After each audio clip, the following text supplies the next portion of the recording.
लगाइए गुरु जी का गाना। माँ के दिल जैसा दुनिया में कोई दिल नहीं। और माँ 500 तू रुपया मुझे इनाम आया अपने है।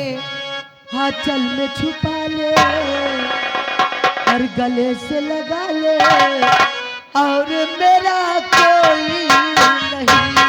ओ माँ मुझे अपने आंचल में छुपा ले, गले से लगा ले कि और मेरा कोई नहीं।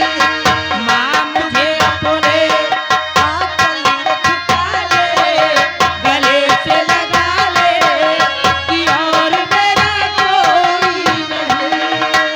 माँ मुझे अपने आंचल में छुपा ले, गले से लगा ले कि और मेरा कोई नहीं।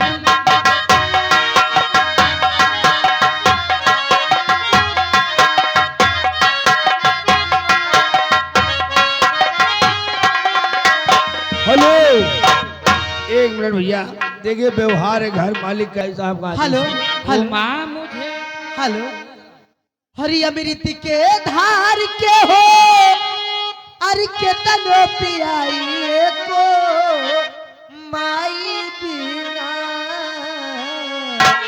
हर कैसे करे देवाजू लाइए माई के माई बिना।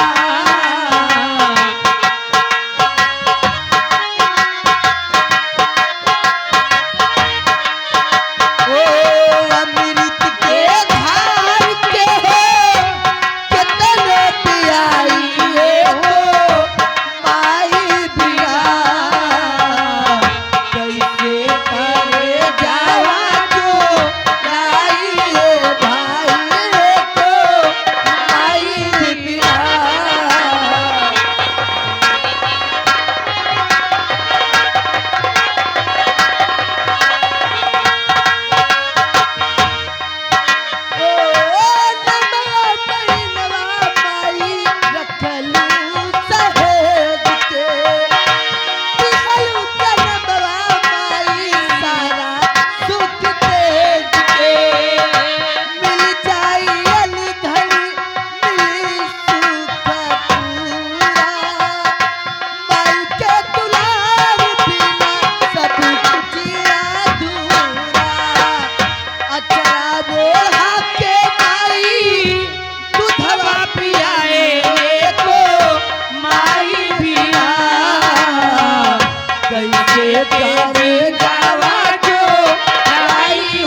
देखिए हमारे दिनेश मौर्य कव्वाली की फरमाइश है, हाँ। ये भी माता पिताजी के ऊपर है।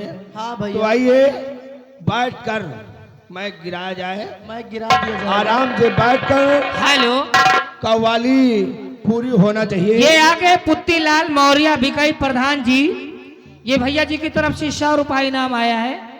मैं उनको शुक्रिया अदा करती हूँ और कहना क्या चाहती हूँ, आइए अपने लीजिए मनोरंजन की रात है भैया, थोड़ी थोड़ी फरमाइश आपकी हो जाने दीजिए।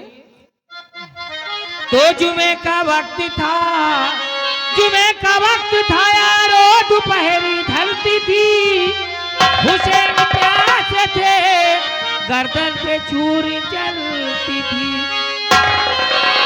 दरिया भिरो दिया, समंदर भिरो दिया, प्यासे गले को देख कर ये खंजर भी रो दिया।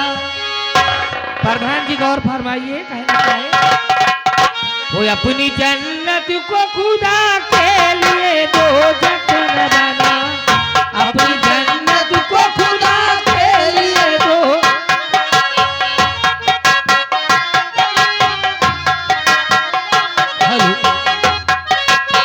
हेलो